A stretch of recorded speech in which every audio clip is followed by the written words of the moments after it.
How you doing?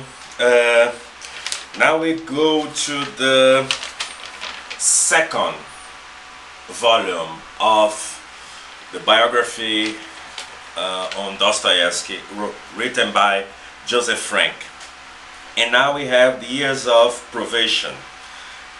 It covers 1850 to 1859, you know, and that's a very important volume.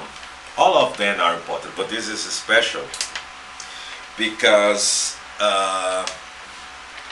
it's the turning point in Dostoevsky's life, because he went to jail.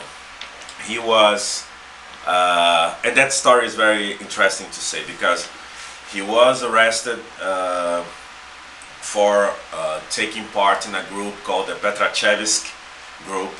It was a group that discusses about the free of the servants, you know, the abolish of the servant system, right? And he was arrested for that, and he was sent to Siberia. But before that, he took part in a fake execution.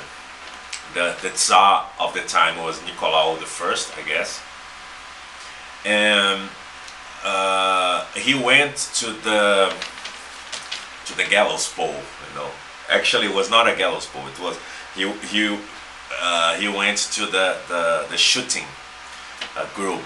You know, so he would be killed by guns. You know, at that time. So they brought the prisoners, they put in the wall, and they point the guns to them. But in the very minute they were thinking they could be killed, came a message saying that the Tsar changed the penalty to many years in prison instead of death penalty. You know, so.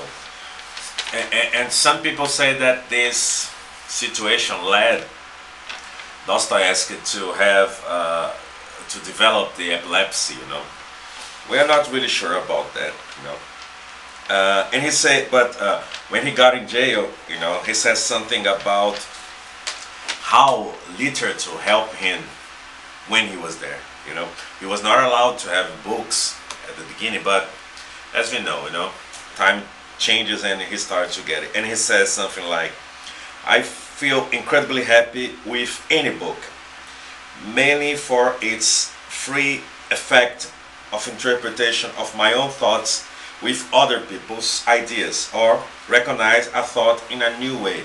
So, and that's interesting because Mikhail Bakhtin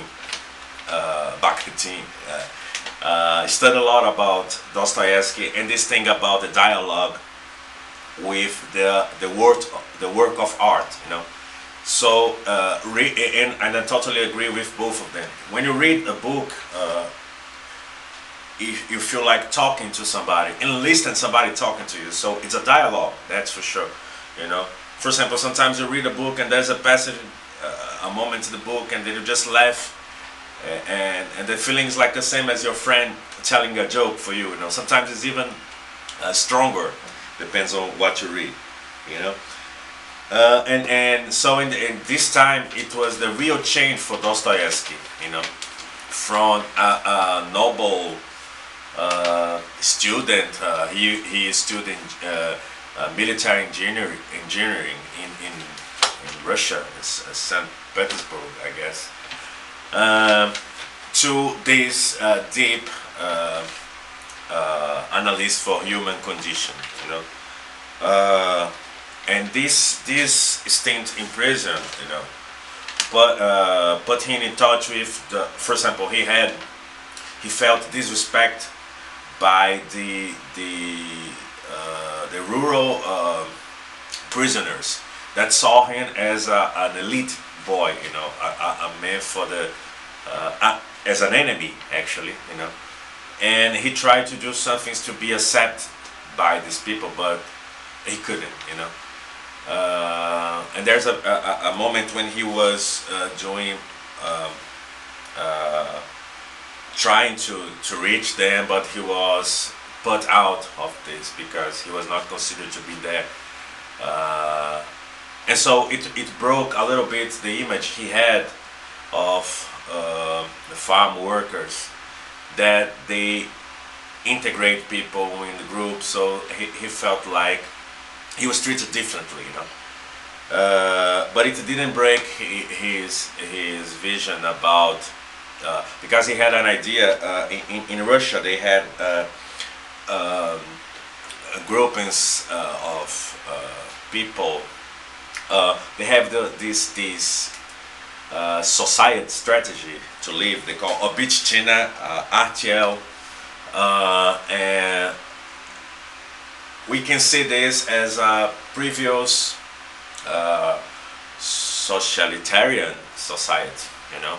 So there is a piece of land that belongs to all of them. Everyone has to work on it, you know. So this is the idea that was spread at the time. And Dostoevsky connected this to the Christian religion because he said that Russian people is the one to bring back the Christian ideas because they already have this communitarian system, maybe the Obitchina or the RTL, and so they are ready to do this and to help the world to be better. You know? And he also considered himself as a proletarian of literature because he had to work. That's funny too because sometimes people think that when you create a great work of literature, you're just there imagine the places and things, and in some cases Dostoevsky has to write because he had to pay his bills, you know, mainly when he got married. He has a very at the beginning a very confused lives with girls and women, like all the great artists does, you know. And so sometimes he said to Katkov, one of his editors, "Oh man, I had give me, I don't know, 500 rubles, you know, the money of Russia, and I will give you a great work of art, you know." So this is why he considers himself a proletarian of literature. So if he's a proletarian of literature, well, we all should be like him, right? So this is the second one.